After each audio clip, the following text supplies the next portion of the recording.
আমি একদমই বুঝতে পারিনি যে আমার স্টাফেরা আপনার সাথে এরকম বিহেভ করবে। আমি প্লিজ কিছু মনে করবেন না। এনিওয়েজ, আপনি আপনি আমার থেকে কি চান? আমি আপনাকে কিভাবে সাহায্য করতে পারি বলুন। একটা সাহায্য চাইবো, করবেন? চেয়ে দেখুন না, আপনার এই ঋণ আমাকে তো শোধ করতেই হবে নাকি? নির্দ্বিধায় বলুন।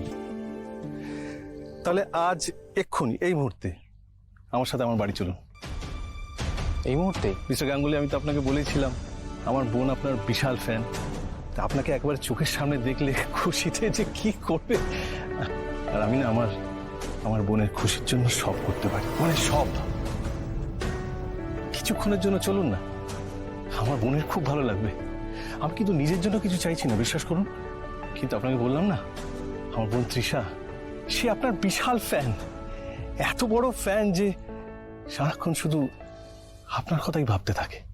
ও খুশি হলেই ব্যাস, আমার আর কিছু চাই না।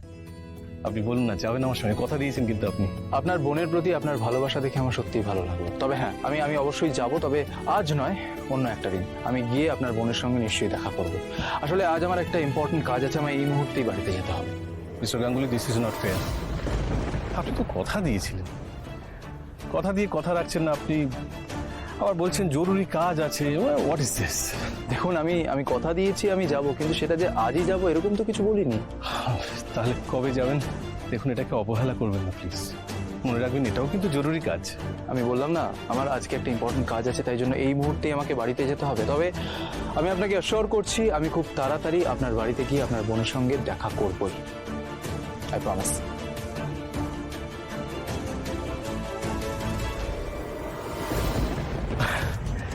ঠিক আছে, আপনি যখন যেতে পারবেন না, কি আর করা যাবে। তবে এই রুমাল একটা অটোগ্রাফ দিয়ে দিন না। আমার বোনকে গিয়ে বলতে পারবো যে আজ আপনার সঙ্গে দেখা হয়েছিল, খুব খুশি হয়ে যাবে। প্লিজ। আমি আপনাকে অটোগ্রাফ দেব? ছোট সাহেব কখন আসবে? আমি তো বুঝতেও পারছি না ওনার কি কি হলো, কোনো বিপদ হলো কিনা। ওনার খবর না পাওয়া অব্দি তো শান্তিও পাচ্ছি না। কি করবো এবার? প্লিজ, না করলে আমি কিন্তু খুব দুঃখ পাবো। ছেলেটার পুরো বিষয়টাই কেমন যেন অদ্ভুত। যাকে, ও সত্যিই আমার হেল্প করেছে, যেটা চাই সেটা করে দিই।